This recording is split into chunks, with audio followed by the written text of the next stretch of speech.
Morning, everybody. This is Gil, and we're doing our stock hunting webinar with, of course, yours truly. And hope everybody's having a good day. Watching Al Franken resign this morning, kind of ironic, but it seems to be the mood of the day.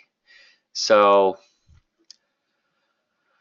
I'm not sure what the implications are of him rallying, or him resigning. But I noticed the Dow is rallying on the news, which I think is interesting. I think right now you're basically in oversold mode with the NASDAQ names.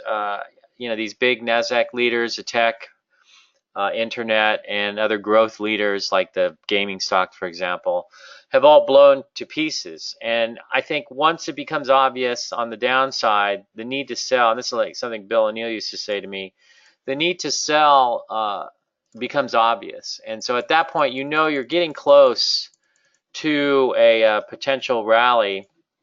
And just I'll give you an example. I watch these things come down, and you can see that in this case with, say, Netflix, for example,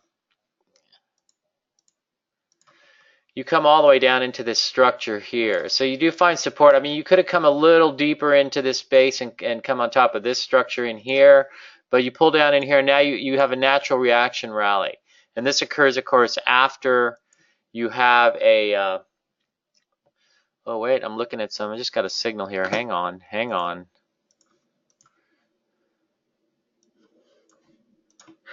I've been watching my little friend, the UVXY. Yeah, you just got to push off. You can see the MACD just crossed down here.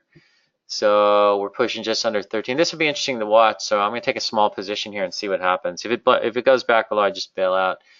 But I've always got that running in the background because I don't trust this market. We're having a reaction rally. It makes complete sense to me, okay? Because yesterday somebody's babbling on my Twitter page about some great guru calling the top in the market. It's like, okay, right. I don't really get into calling tops, calling bottoms. I let the technical action and the action of the stocks themselves tell me what to do. Leave your ego out of it. In my view, these market calls, market top, market bottom, trumpets blaring and everything, that's for the ego. I don't really go there, at least not when it comes to trading. Take things on a very concrete level, very practical level. So for example, if I get a buy signal on the UVXY right now, guess what? I'm taking it. So we're in 12.95. Let me check that again.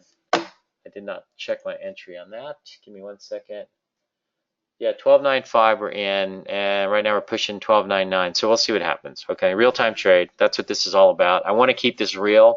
That's the whole point of the new format, which is to keep things concrete, related to the market and related to ideas. Some of them perhaps in real time.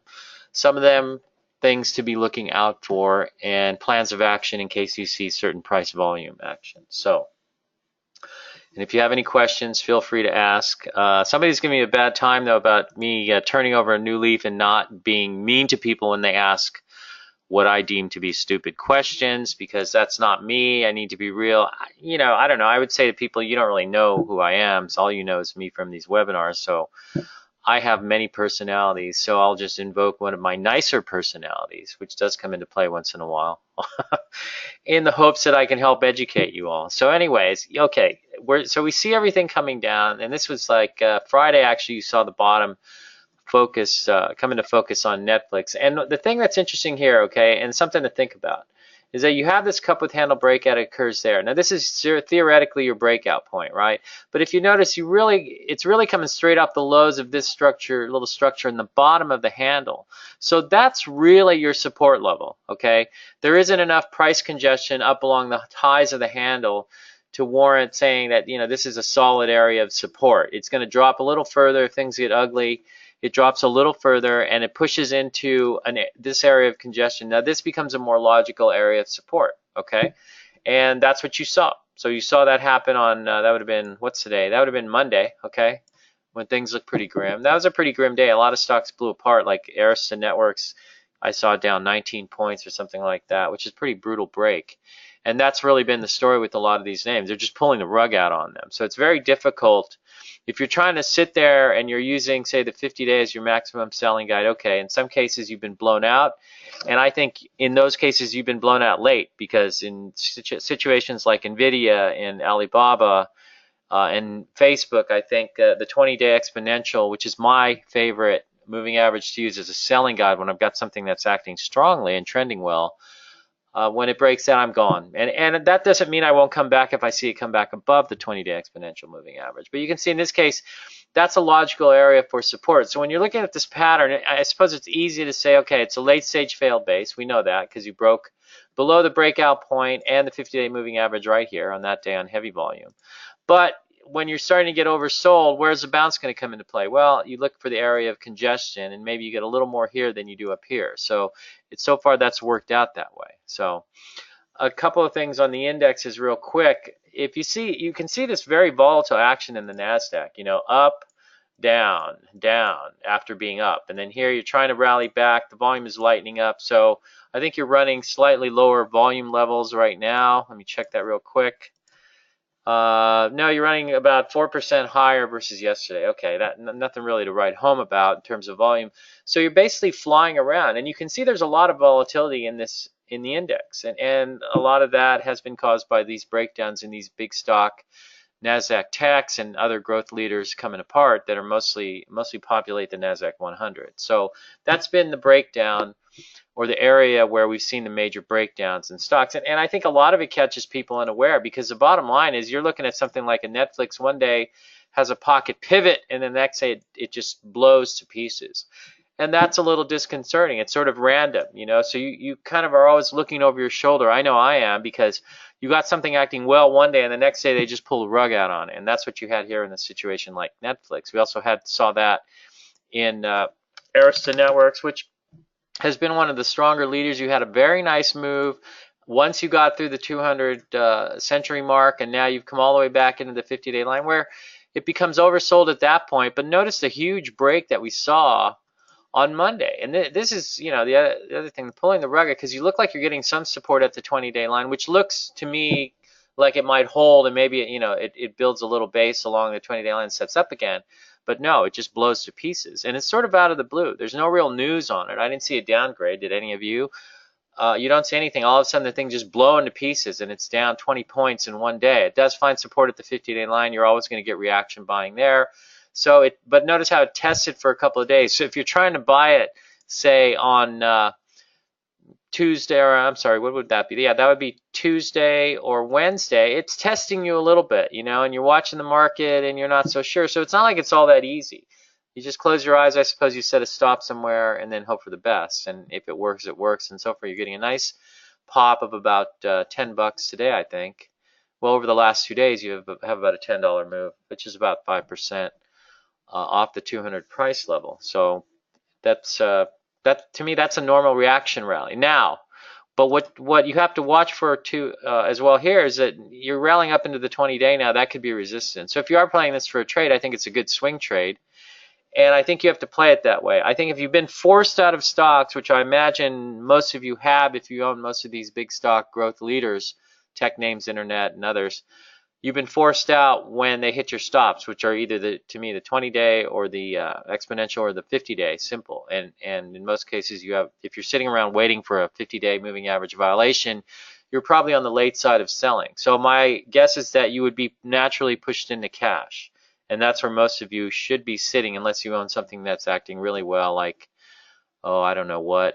First Solar, I suppose, might be one name to throw out there. But that's basically what you're looking at in some of these names. They may now be rallying into short sale areas. Another one would be NVIDIA, which you can see comes down into this area here. And that's an area of congestion. You could have come down as low as here, but you didn't. But you did find support on Tuesday. Is that Tuesday? Yeah. And you've closed off the lows. Now you're pushing back up. Now this thing could get to the 50-day line, at which point it becomes a short. So all of these have been removed from the focus list based on the 50-day moving averages. One of the things we do with the focus list is we adhere to the rules that are outlined in the first book that we wrote Trade like an O'Neill disciple, how we made tons of money in the market, blah, blah, blah, 25 years ago, which is real relevant today, right? But in any case, a 50-day moving average violation is going to take the name off the list, just using that rule. If it sets up again, then it may go back on the list. But for now, a lot of these, well, all of them except Caterpillar are on our watch list, and we're just kind of seeing where they go. But this could just rally into the 50-day, at which point it becomes a short. I would watch for that. Now, they don't always work. Facebook, you can see yesterday we put out a short sale setup report at the 50-day line. It actually never really triggered a clean 620 sell signal. You did have one, if you go back here from yesterday on Facebook, we did have one here right around, say, midday. 9:30 is 9:45 is actually precisely midday here on the West Coast. We get up and the market opens at 6:30, 9:30 on the East Coast. And you had a little sell signal here. So one of the things I'm always wary of, though, is that if you already have a MACD cross here, and this is going to go in the new book, Secrets of the 620 Chart, and your MACD line is already underneath. The fast one is below the slow one, so the orange one below the blue one, and it's already been down for a while. You're really not in a position. You're more in a position where you might turn out of here. So if you do act on a signal like that, any cross here is going to be pushing you out very quickly, and I always operate on that basis if I'm testing the short. But this is the way to handle it if you're trying to short into a rally and you want to stay out of trouble just in case it keeps going, which in fact it has done. Now notice it's pushing higher today and acting pretty well, so you really can't complain there. It looks okay, and it looks like it's headed for the highs. Now you've also come back above the breakout point, which I'm going to say is somewhere in here, and you're rallying back up to the highs. The volume is running, let's take a look real quick. If we look at, I'm going to use this because this is actually real time. This is linked to my Thinkorswim, and we're running 48.4% above average. So the volume's running pretty good today. So Facebook is coming back. Facebook makes sense to me, though, as a leading stock that money would come plowing into. It's selling at 20 times forward estimate, so it's not really expensive. Now, it's been hit with some selling, and I don't know if that's allocation move or profit taking. Some mutual funds will lower their weighting in the stock once it gets a little too high. That could have been what happened here. Not really clear. So Dow's up 101. Must be happy that Al Frankenstein is resigning. You notice how there are all these liberals, though, who do all this stuff? Not that conservatives are any better, because I can remember, like I was telling you guys last week, Bill O'Neill used to call me up and tell me, have your gal take a memo. So there was a lot of sexism in terms of assuming that I had some gal sitting somewhere that takes memos, which to me smacks of the 1940s and 50s, I suppose, but certainly not something that I would think about these days as being relevant, kind of out of step with reality. In any case, so Facebook coming back up, the volume is looking good. So it's not a short, obviously. You can test it there, but it doesn't work and it goes away. But that was the first one to push up to the 50-day moving average among these broken leaders that we saw violate the 50-day moving average earlier in the week. So that's the one you test. Now we're waiting to see if the other ones come up. Let's take a look at some of the other ones, which are, of course, Arista Networks, I just pointed out, it could become short about the 20-day. That's a possibility, so you want to watch that. I don't think it's going to come flying off the 50-day and straight back to new highs, although in this market, anything can happen, so I wouldn't really discount the possibility of that occurring. So, but again, how do you play that? You don't. You either bought it at the 50-day and then you're sitting there with your seatbelt on hoping the thing continues going higher, and that may or may not be the case. So, okay, what else we got on the focus list that was there? CAT acting okay, pulls into the 10-day line. That's probably your most coherent setup. You got a breakout, you pull in a 10-day line. As we wrote in the focus list notes this morning, that was a low risk entry, but if the Dow gets in trouble, just make sure you keep your stops at least at the 20-day exponential. That's where I would set it.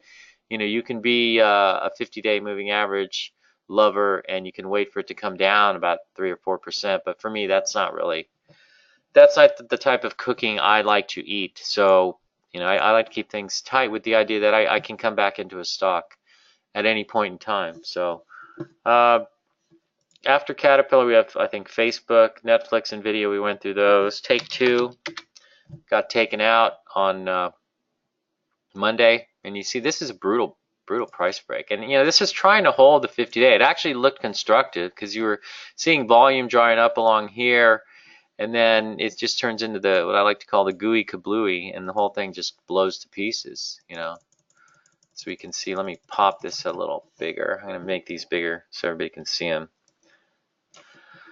Now you're rallying up into the 50-day moving average. So what does that mean? Does it become a short? Volume levels right now are running, whoops, wrong module there. Let's take a look at this.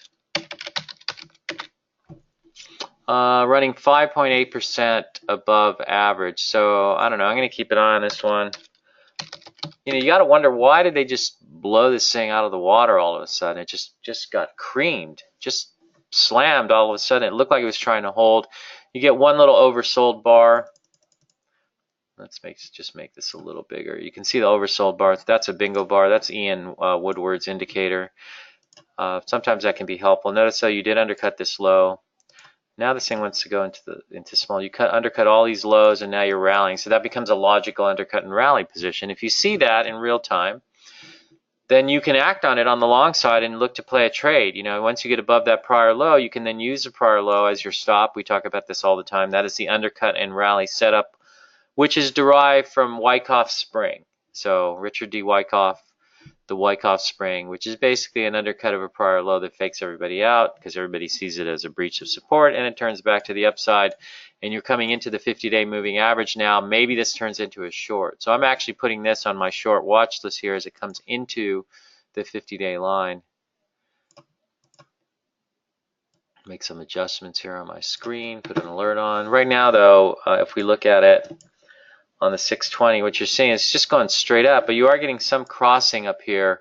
You got as high as 108 and change. I guess the high on the day is 108.24, and now you're starting to back down a bit. That to me doesn't necessarily mean anything. It's just chopping around. I want to kind of watch this for a while, and maybe it does run out of gas and roll over, but it's also not entirely or fully up to the 50-day, which is 108.98 right now, I believe. Yeah, so you're still about a $1.50 away. So you might be patient. You could test it here if you wanted to on the basis of the moving average cross right here. That's a possibility, but if I do that, then it's either got to drop below the 6 period. If it comes back up, I'm just going to blast out of there. And speaking of moving average crosses, I'm seeing the UVXY trading 12.91 bid right now. So I'm in at 12.95, so I'm down 4 cents on that position. And that's really nothing, but let's take a look at this, what it's doing in real time. You notice the buy signal on the MACD is holding. So far so good. It may have to come back down a dime before it flips out, or maybe not. We'll see. But for now, I'm just going to stay with this until I see something differently. So could somebody watch this on their computer for me and then let me know if it drops below while I'm doing this webinar? But that's what I'm doing right now. Let's see. I want to take a look at some other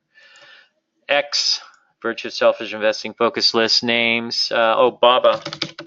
Baba, here's a pretty classic. I think this thing undercut. Yeah, it undercut 1, 2, 3 lows in the pattern on Tuesday. Now we're punching back to the upside. Now, if you saw this, you could be acting on it in here, somewhere in here on these lows, and you buy it, and then you just use a low that low as your stop. It's a pretty concrete trade, and you can keep risk to a minimum. We talk about this all the time. And so now you're rallying back up, but you're heading back to the 50-day. It could become a short at the 50-day. That's mostly what I'd be watching for here, but you can get a trade out of it if you're doing the undercut and rally thing and playing it that way. So the way I look at it, this market right now, you have to be cautionary because of what you're seeing in leading stocks.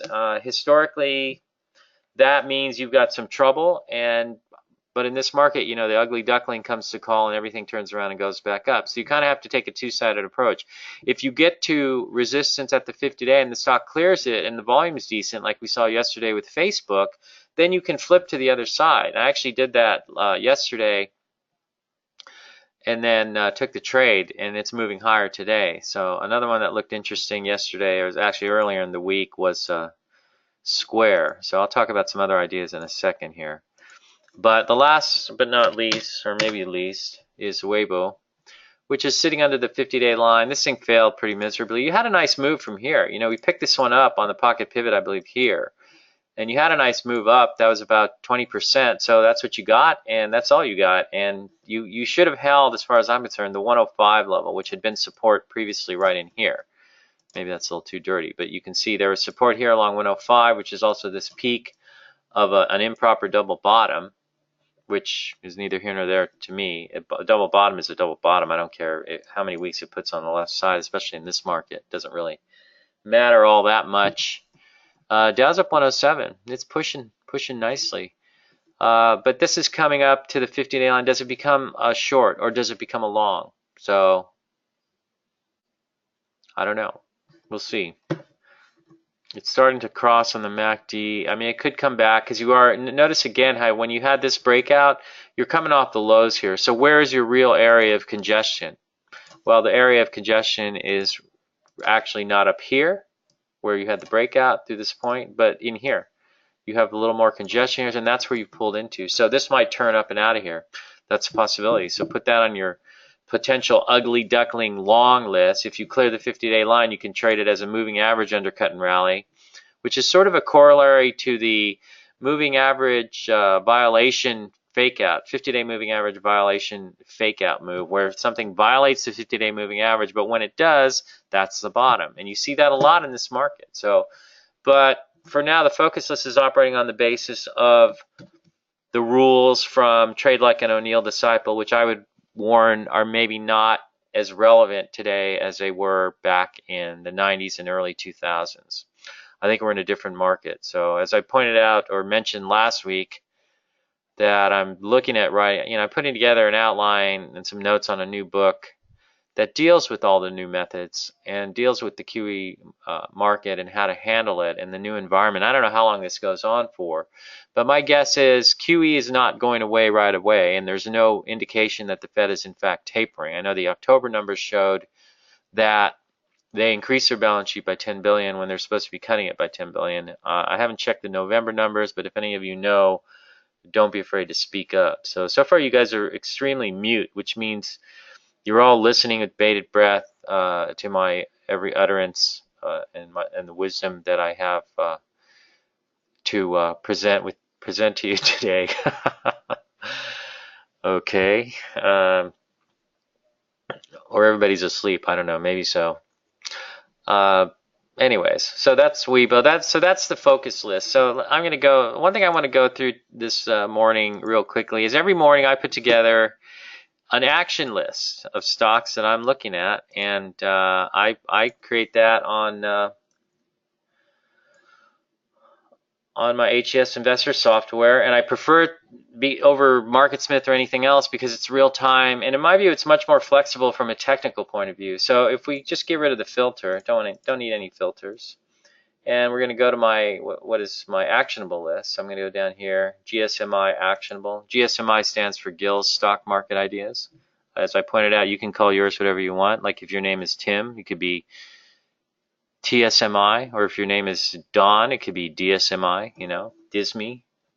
Anyways, GSMI is Gill's Stock Market Ideas. So these are names that I came looking at as of last night, and we can see Apple is one because you undercut this low and then you undercut this low and you're rallying. Now you're trying to push. Wouldn't surprise me to see it go higher if the market goes higher in a year-end rally. If you look at this one, it's actually one of the better acting big stock NASDAQ names. Maybe because it pays a dividend, I don't know. But you have a double bottom in here where you've undercut twice, and now you're doing it again, you're rallying. So that was on my action list, okay? So let's continue. Next one that was up.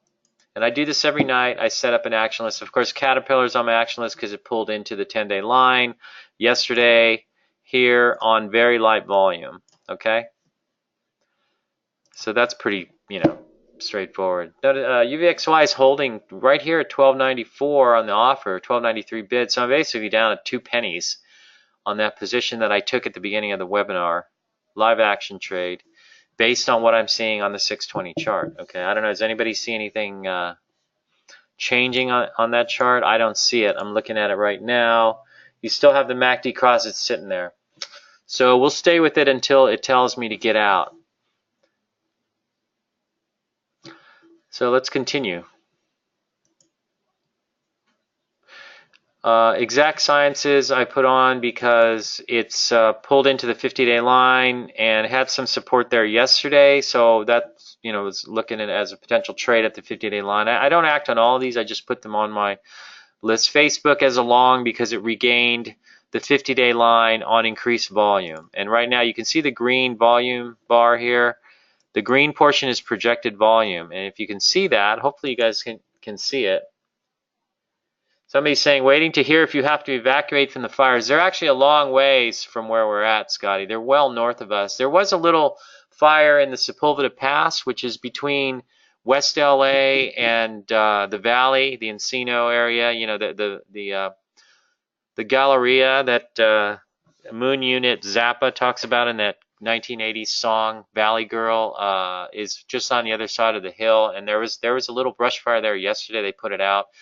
If that caught fire, you'd have some fun up in the hills. But I don't live in an area where we're really in danger of having a big fire, mainly because I live right above the wetlands, the Bayona wetlands in Playa del Rey, next to Marina del Rey. And it's pretty wet, even when it's not so wet elsewhere. So, I mean, think of the Bayona wetlands would be like if West LA was a big sink, the Bayona wetlands would be the drain. So all the water and all the toxic stuff flows into there, and it's all wet. And so we don't really have much to catch fire. Not only that, I have stucco house with tile roof, which isn't going to catch fire. So, but they're out there in Santa Paula, which is out east of Ventura. They're burning pretty nicely, and I know a number of people who live out there. So they've all been evacuated. So it's pretty nasty. It's the end of the world. One of my born-again Christian friends tells me it's the end. It's the end of the world, and Revelations will tell you all about it. So I suggest reading it, I guess, if you want to know more. I suppose we could get into a big discussion about it. Now we're pushing over 13 on the UVXY, so we can see that signal so far is working. And you can also see that I'm sort of cool and detached from it. It is what it is. You take the signal or you don't, or you sit there and watch it. But I like to play it because it works as a nice hedge against when the market's up and everything looks hunky-dory against stocks flipping out on you, which can always happen. So getting back to my action list, I would suggest doing this. The nice thing about HGS Investor is you can just, if you come across a chart you like through one of your other screens, you can just right click and quick add to group, gives me actionable, and there you go. So First Solar was a buyable breakout yesterday, and this is so classic. This is so typical of the QE market because you get this big flip out, after the tax bill is passed, or at least the Senate's version of it. They still got to go through consolidating the two houses' bills and putting them into one and then passing that, which who knows if that's going to happen. Some people are betting it won't. But in any case, it wasn't a very good response. But the very next day, they came out and issued pretty strong guidance, which created a pocket pivot. Now, if you're onto that, you could have bought the stock right there using the 10-day line as a selling guide. So, and in fact, probably should have put a pocket pivot report out on that. The next day you get a breakout, but it stalls. But if you think about it, and you always have to think about, where is selling likely to come in? Because people are nervous in this market. If they see a stock that broke hard one day, turn around and break out, they might be inclined to take profits because of the extent of this move, which is a pretty good move. I think it's about 10%, more than that in a couple, 3 days. Well, in 2 days, actually. So what I thought was interesting here, and I wrote about this in my report last night, is that, I'm sorry, that's Gilmore Report, but which is a different website. But for those of you who also subscribe to that, I talked about this as being viable because this looks normal. So yeah, you could have bought it up a little bit this morning. Now it's streaking higher. You gotta love that. So First Solar is a solar that is on fire. Now let's go through some other names in here. Gardner Denver, I put out a pocket pivot report on this day, right here, and it had huge volume. They completed a 22 million share offering, I think it was, and the stock has gone higher since, hanging along the 10-day line. I like the way volume dried up yesterday, and it's higher today, so that's acting well. General Motors. General Motors is one to watch because you're peeling along these lows here. You undercut and rallied. You're moving higher right now. You're at 42.31 up 54 cents. So the undercut and rally is in effect. And you could have used, let's see, this low here is 41.35. No, I'm sorry, this low is the one I'm looking at. This one was 42.10, and then you undercut this low this morning. That's 42.79. I think you got as low as like 42.54. Is that right? Or 41.54? Yeah. Now you're undercutting and rallying. You notice also that I keep a 65-day exponential moving average. And I've found that when you have a 50-day moving average violation, and remember I was just saying that when you have a 50-day moving average violation, it's usually a fake out. That's usually the low end of the breakdown. That's why I use a 20-day exponential as my exit point, early exit point, and get out. And you sit around waiting for the 50-day moving average violation like a true rule follower, which I think it's just, you're being a putz, because you can see it happen so many times. You get stopped out of something on a 50-day moving average violation, and then it at least rallies from there. So you could have gotten out at a better price.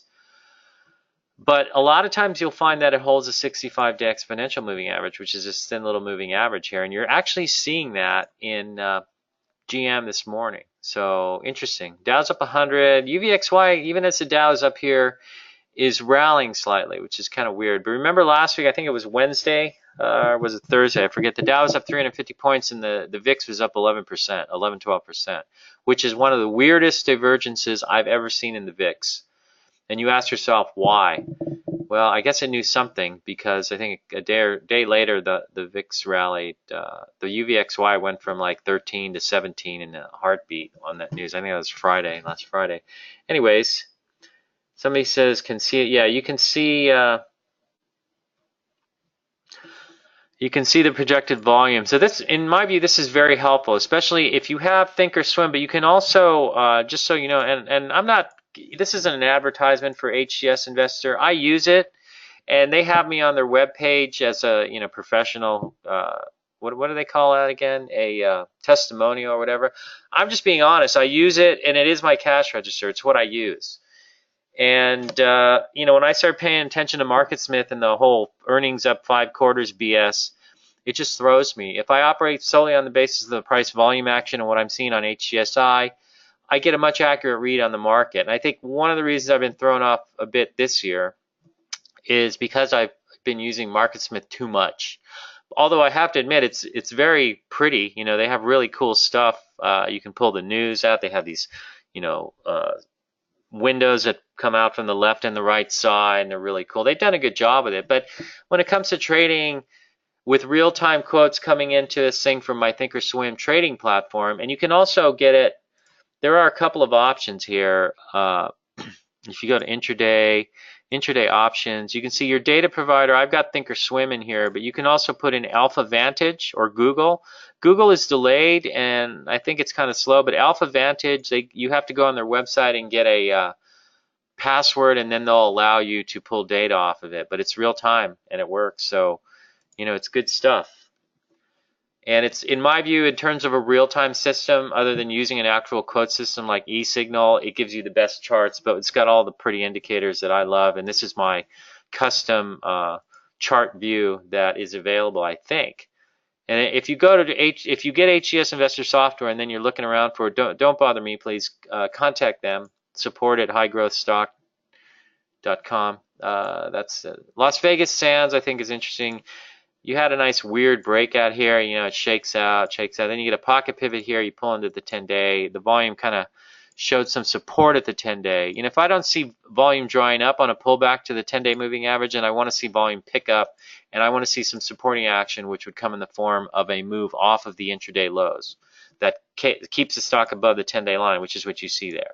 Maybe not the most exciting name, but it did make it on the Gizme actionable list last night. MuleSoft is one that I'm watching because you've got this low here, which is at, whoops. The low here is 21.56. You are now trading at 21.53. Is that right? Let's take a look here. 21.54. So you're on the verge of a possible undercut and rally move, which I think you can act on if you see it. So we can set an alert there and see if it hits. What's this low again?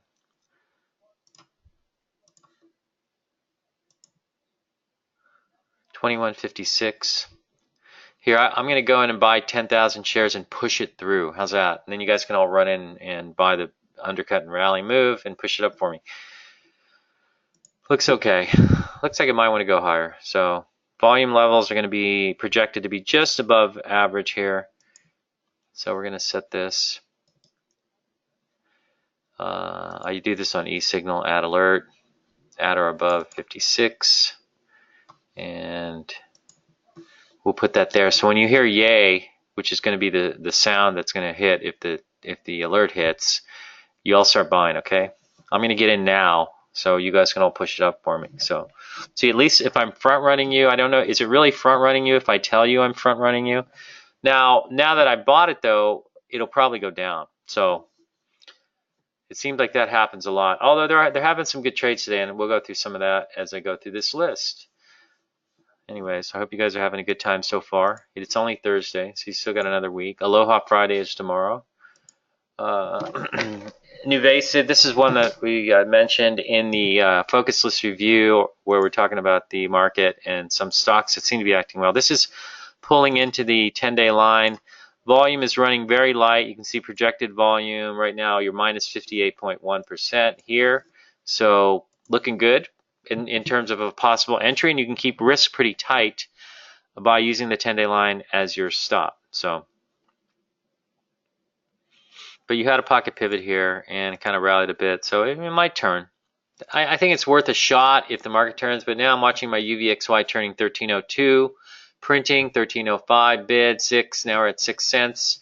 Do I hear 7 cents, going once, going twice? Not sold. 1304 in the bid, okay, whatever. The signal's working right now. So again, I can see, okay, Steve, you're saying you're watching the UVXY. I'm relying on you to alert me if we get a sell signal on the MACD on the 620, okay? Real time, that's what we want this to be.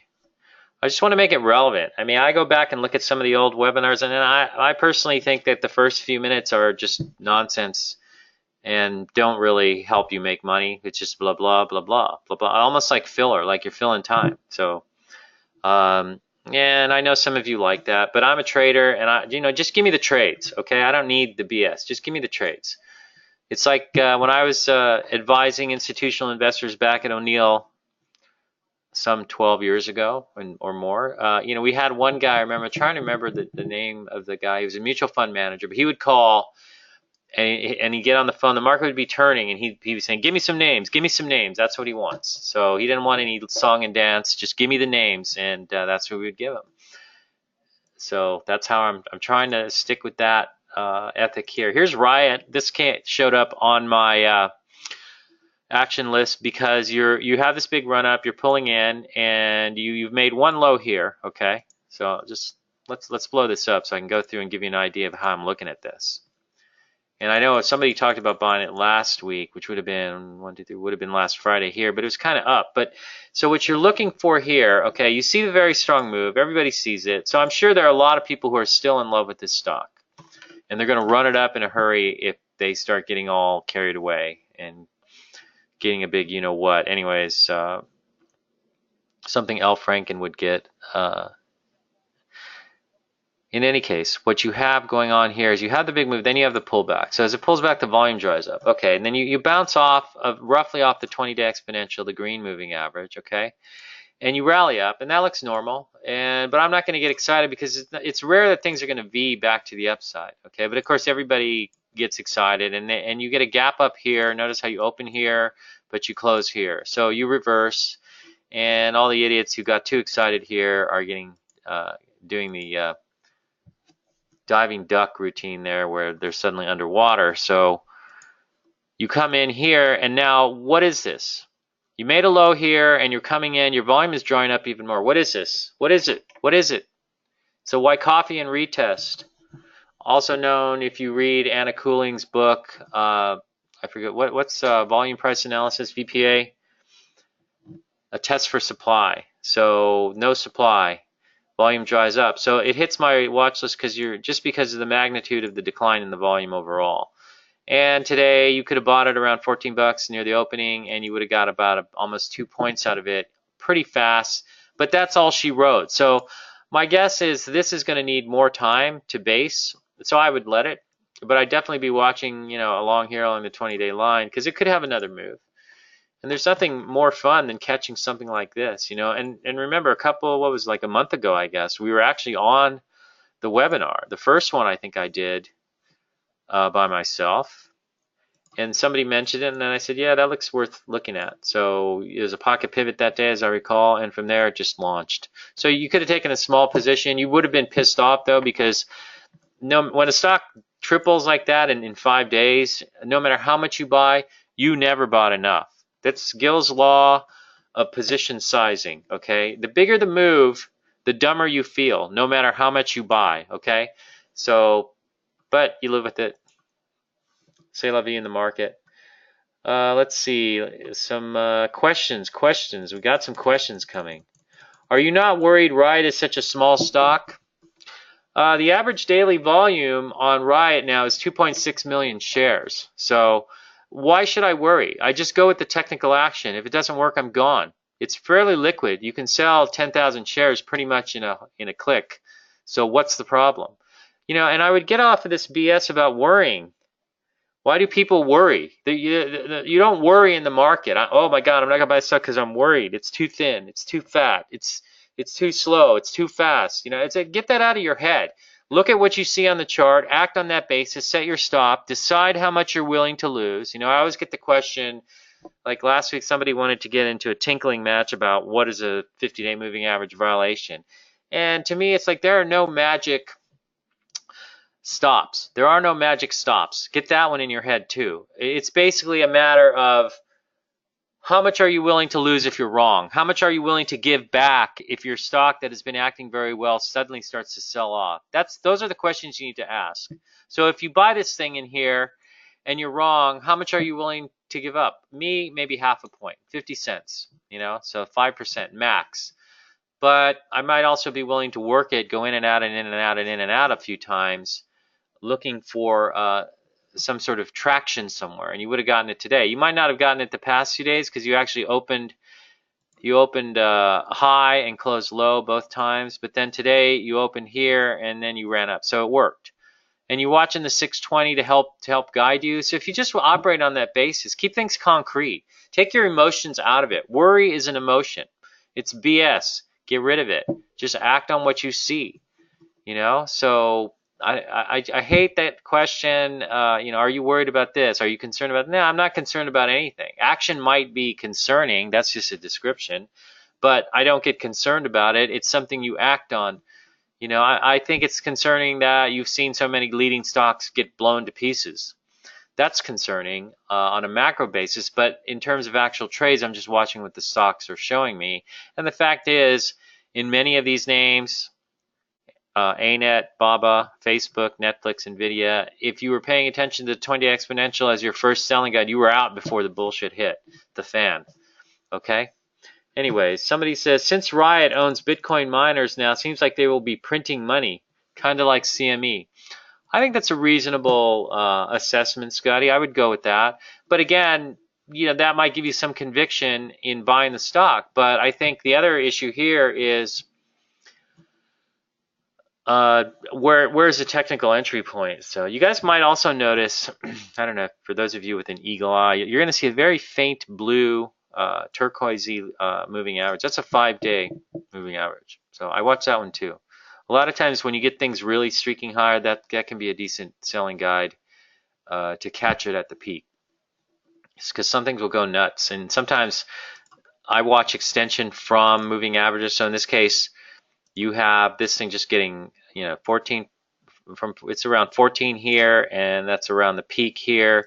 So you're 80%, 90% past the 5-day moving average. When you see that, okay, things are getting frothy. And even if you sold in here at 20, 18, 19, you can't complain about this move if you caught it. So somebody says BTFD. Well, it's a little more complicated than that. I think it's kind of dumb to just say BTFD because you don't know where the B is. Or I'm sorry, you don't know where the bottom of the D is. I'm sorry, B is a buy, but the dip, you don't know where the bottom of the D is. So do you BTFD here? So it sets you up for this, or do you BTFD here? So it sets you up for this. I think you got to go with the concrete setups. Just like saying some battle cry of BTFD, I think that's for bozos. So, but some people like being bozos. Anyways, and I think all that stuff just is sort of things that it's kind of like Santa Claus rally, sell 'em and go away. It's just stuff that they make up. People say because they really don't want to think about what they're doing. So I'm amazed at this first solar. Just keeps trending higher. We're now up 498, cruising higher. Nothing really happened with the UVXY, but it's interesting that it's kind of sitting there. So not really sure what the deal is. Anyways, let's go back to my action list. Roku. Roku actually, if you're on it, it bounced right off of the 20-day line, and now it's back above the 10-day line. This thing is crazy though. I've seen it print 42 today. I've seen it print 45, and now we're at 44.27. We're basically flat, unched, and who knows what. But I think that the trick here is, okay, I actually thought it was buyable at the 10-day line. It was last buyable here, had a nice move, pulls in. But the most opportunistic moving average to use is the 20-day exponential. It's another reason why I like this moving average, because when things break the 10-day line, and usually strong movers, when the market's in trouble and their thinner names are going to do that, and the 20-day exponential becomes your opportunistic entry point if you are alert to it at the time. Usually it's kind of scary, but you can use your 620 chart to figure out what to do. I did want to quickly go through this riot and show how you can use a 620 chart to get into it and to keep yourself out of trouble. We can see that right after the opening, so the opening is I think right here, you had a 620 buy right here at 1460. You could have jumped on it there, and then it started to break down in here. You could, if you saw this big bar here, and you can see that for those of you who know how to read candles, you kind of see this reversal doji or whatever you want to call it. It breaks down from there. So you could have been out, but you could have used a MACD cross, which occurred somewhere in here at around 1560. So you could have caught that move and then use this as a way to control your risk if you're coming into it. So, I mean, the trick is to catch a big move on the upside from here. And I think if you're going to have a sustained move back up to the highs at 24, you're going to need to set up some more. So just jumping into it here, I don't necessarily think is a thing to do, although you do have a 5-day pocket pivot if it can get above the 10-day line. So it's acting okay. But it probably needs more time, and the situation will clarify in terms of what their business model is really all about. So we've got about 13 minutes left. We're going to finish going through my action list. And the whole idea today, I just want to give everybody an idea of how I create this list and how I'm looking at it in terms of the names and how I evaluate them so that they are put on my action list.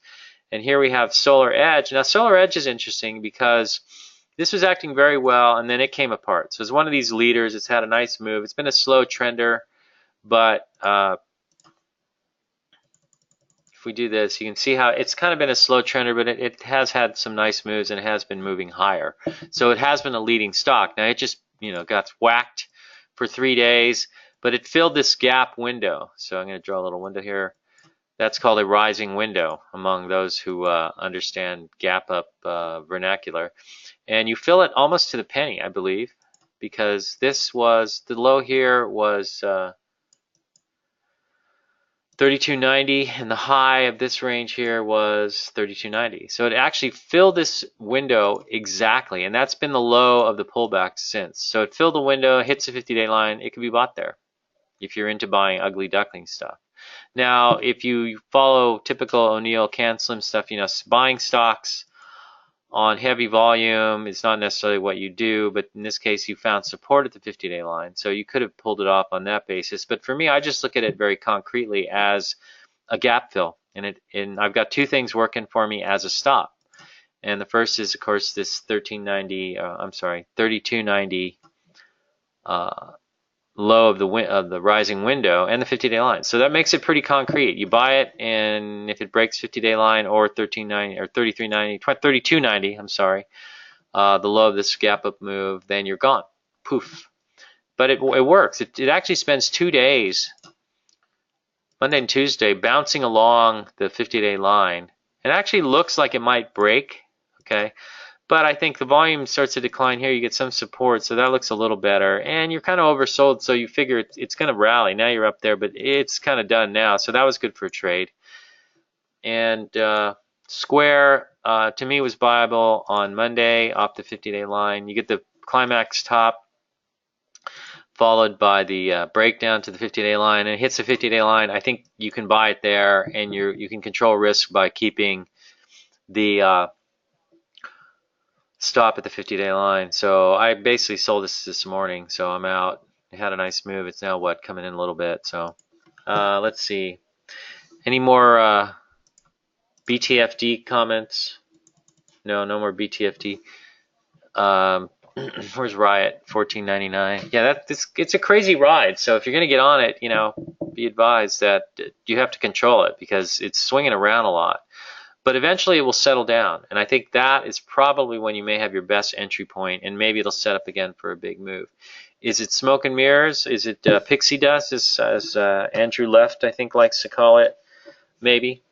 But I think if we see it set up in a base again, then that tells you that it's being evaluated positively. So, but Bitcoin also is over 15,000 today. Where's it right now? Anybody know? I think I have charts for it somewhere in here. Let's see.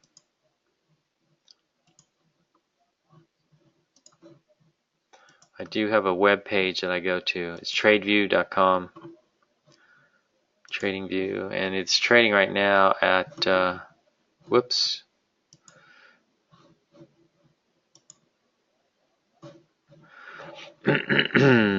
Bitcoin 15,335, 15,250. Whoa, that's changing fast. It seems to move. 15,334. The bid ask must be pretty wide there, because I'm seeing it swing around about 70, 80, 90 bucks. 15,335 is what I have.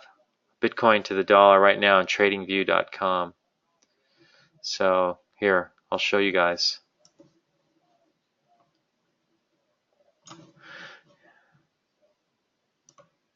Here's the price right here, and you'll see it change. So we can watch it for a while if you want.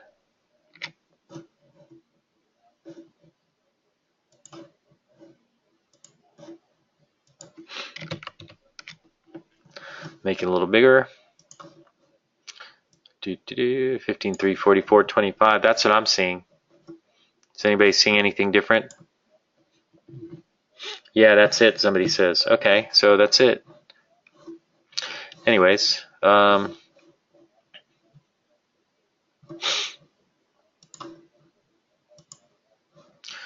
here's a chart.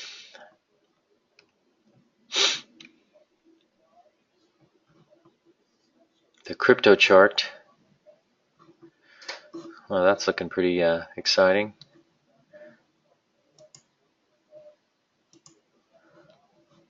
Anyways, enough of that. Tesla was on my watch list. I'm basically watching to see if it gets to the 200-day line where it may be a short. However, a couple things here to be wary of, or aware of, rather, I should say, is that you're starting to show some blue here. So this is a 5-day pocket pivot. It looks like it's on track to form a second 5-day pocket pivot. So this could actually get to the 200-day line. It could also just keep going. I think shorts on this thing, short interest as a percentage of flow right now is 26.4%, which I keep on this chart view. So it's right there.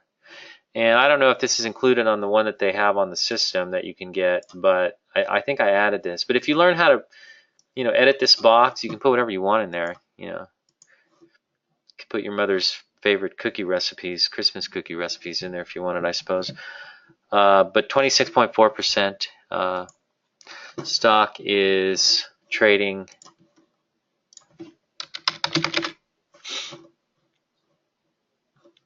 It's kind of flat. 315 maybe it finds some support and turns higher. But this is probably all going to depend on how we close. But, you know, you have a natural reaction rally, I think, in a lot of these names. Dow names are pushing higher. So I think if we go, I think I'm finished with this. So now what we're going to look at is, yeah, that's my action list. So we'll see what it looks like tomorrow. Maybe I'll put out a report with my action list for tomorrow morning. It's part of the focus list notes. What do you think? Somebody says, what is your think on Mark Minervini's volatility contraction pattern? I don't know anything about it, so.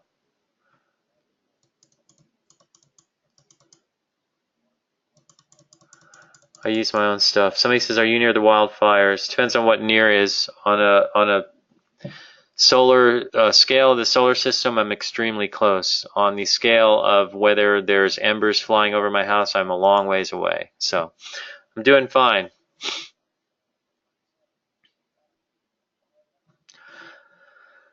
Dow Jones Industrials, 30 stocks. Let's see. What I want to look at here, assuming I have this list in here somewhere. Dow Components. Look at that. Magical.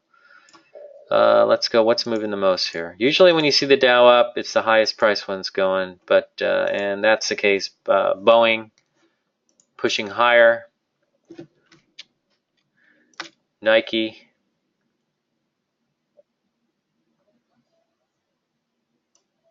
Pushing higher. Cat pushing higher. Visa pushing higher. Merck, nah, flopping. UTX pushing higher. GE trying to find its feet. I don't know. What did I just pass over? Home Depot pushing higher. You look at these stocks, none of these things have any earnings. The earnings are 5%, 2%, 10% maybe. The only thing that has any real earnings is Caterpillar, which is what we have on the focus list, and that's why. Walmart hanging tight. ExxonMobil kind of up but nowhere. Cisco near highs.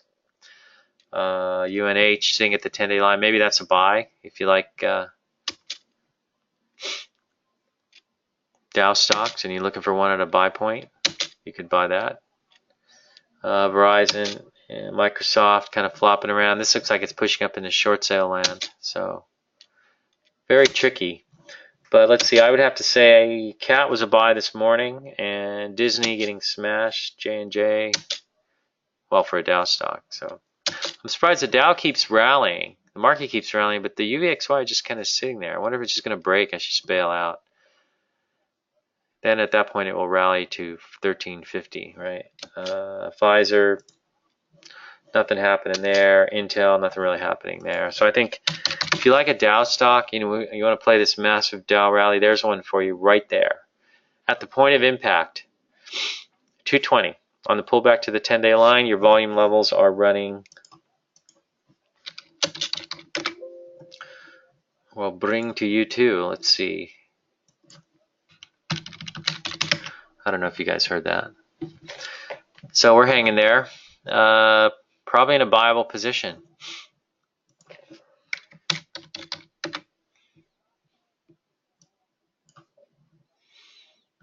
What was your low on the day? Looks like the low was 218.50. Is that right? Yeah, 218.19.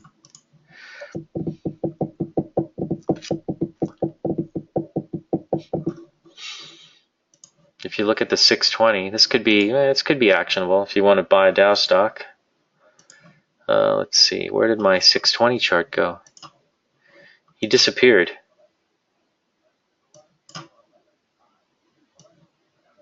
Here he is.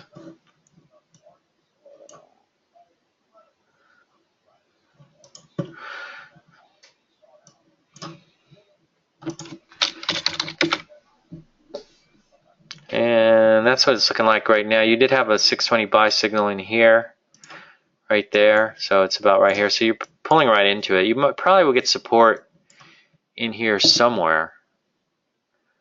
But that looks about right. So pulling into the 20 period line. So that looks okay. Anyways, some other names real quick before we sign off. Skechers kind of looks interesting. I know the retails are on fire. It was along the 10-day line here. VeriSign looks like it's trying to post a pocket pivot at the 20 line, but it's not really happening yet. Here, if you like really deep doo-doo stuff, here's Yelp. And you might notice it's undercutting this low here. I believe this is this low here is 41.32. We're trading 41.30 right now, so you could watch for an undercut and rally because it is oversold, and you could get a bounce back to the upside. That's a possibility. What else? ePay is another interesting one pulling in. Let's get that messy thing out of there. There we go. And it's just hanging in a base. It doesn't really seem to go anywhere. Mule still hanging there, 21.53, just hanging. So looking to see if it's going to pull this undercut and rally. So 21.56. We have not heard the alert go off throughout this webinar, and we're basically at the end. So hopefully I've given you guys some ideas to work with. But I think for the most part, a lot of the undercut and rallies occurred yesterday, and you may see some other ones pop up today. Maybe they're worth a shot. Maybe not. I don't know. But I think the other thing to be wary of is the potential for